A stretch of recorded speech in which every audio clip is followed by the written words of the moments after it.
Welcome to History Hub. Today we're stepping into a forgotten world where love had no apps, no screens, and no shortcuts. A world where every glance, every whisper, and every secret note carried the weight of real risk and real emotion. This is how people fell in love in the Middle Ages.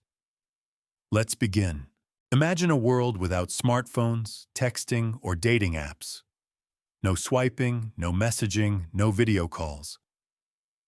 In the Middle Ages, relationships were entirely shaped by societal expectations, family, and religion. People didn't have private chat rooms or casual dating. Instead, they relied on glances at festivals, conversations during work, and quiet gestures that carried immense meaning. Daily life was local and predictable. Most people never traveled far from where they were born. Villages were small, communities were tight-knit, and privacy was limited. Relationships often developed among people who saw each other every day, at the church, in the fields, or during community gatherings.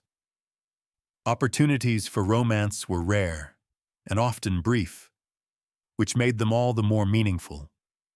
Festivals, holy days, and markets provided the social settings for courtship.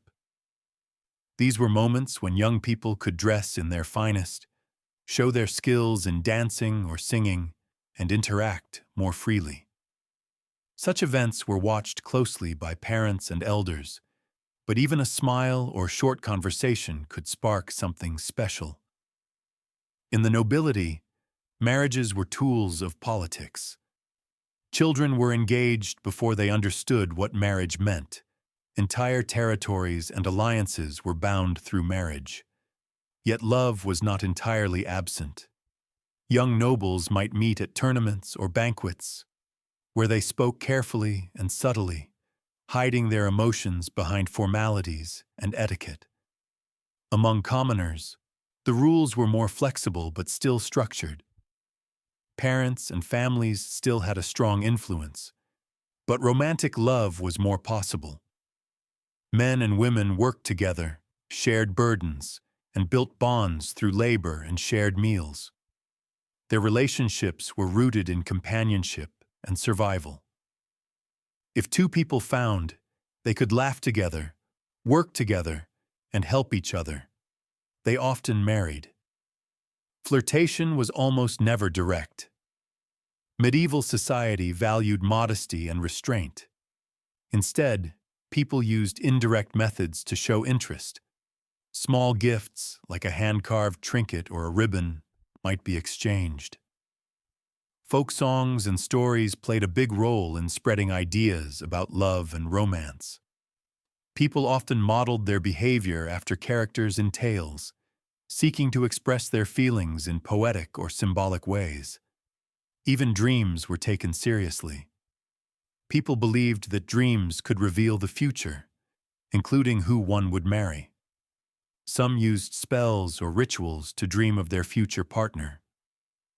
This was especially popular among young women during specific nights of the year, such as midsummer or the eve of St. Agnes's Day.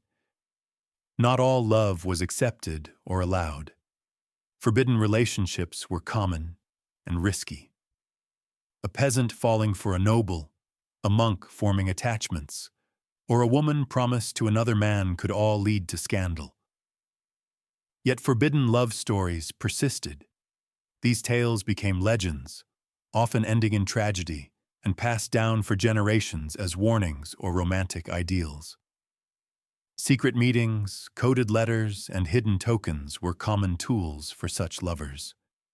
Trust was vital, as the consequences of being discovered were severe.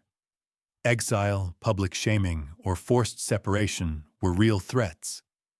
Yet still, people risked everything to be with the one they loved. Once a couple decided to marry, the process involved both personal and communal rituals.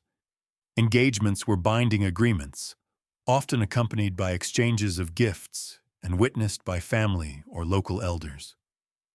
The couple might walk together around the village, attend church services side by side, or work together publicly to show their bond. Weddings were major community events. They could last for days, especially among the wealthy. Even simple weddings involved music, dancing, special food, and blessings. The entire village or community participated, reinforcing social bonds and celebrating new beginnings. Certain customs aimed to ensure fertility and harmony. These included sharing bread, jumping over fires, or tying hands together in symbolic gestures. Every gesture carried meaning, and every part of the ceremony reinforced the seriousness of the commitment. After marriage, couples worked together to build a household. For peasants, this meant raising crops, animals, and children. For nobles, it might mean managing estates and continuing the family line. In both cases, partnership and cooperation were essential. Love often grew from this daily companionship, even in marriages that began as arrangements. Still, love was not always enough to protect a marriage. Life was hard, and expectations were strict. Infidelity was punished severely, especially for women. The church and community had the power to intervene if a marriage failed to meet moral standards. Yet despite this, people found ways to express tenderness, devotion, and passion. Some turned to spiritual forms of love, elevating affection to a religious level. Mystical poets described divine love in romantic terms. Saints wrote about the union of souls. This blend of spiritual and romantic language influenced how people understood and talked about their own feelings. Others turned to magic. Love spells, potions, and charms were part of popular belief. Though condemned by the church, many people used them in secret. These practices involved herbs, prayers, and symbolic items. Women in particular used these methods, sometimes at great personal risk. Accusations of witchcraft were dangerous and could ruin lives. Despite the dangers, the desire to be loved, to be seen, chosen, and cherished, was universal. People longed for connection, whether through physical presence, shared work, or whispered words in the dark. That desire fueled songs, poems, prayers, and dreams. Love in the Middle Ages was deeply human. It was shaped by limitations, yet it found a way to grow. It might have been more fragile, more dangerous, and more constrained, but perhaps it was also more intense. Every touch, every glance, every word carried weight. So what can we learn from them? That even in the hardest of times, people still reached for love. They waited for it, prayed for it, fought for it. They celebrated it, mourned it, and passed its stories down to us. Love was not easy, but it was worth everything. And this was love, medieval style. In a time shaped by rules, religion, and restraint, love still found a voice. Through glances exchanged at church, whispers shared at harvest festivals, and brave hearts defying family or fate, people in the Middle Ages taught us that even in the hardest of times, love persists. It wasn't always easy. Often it was hidden. Sometimes it was forbidden, but that made it all the more real.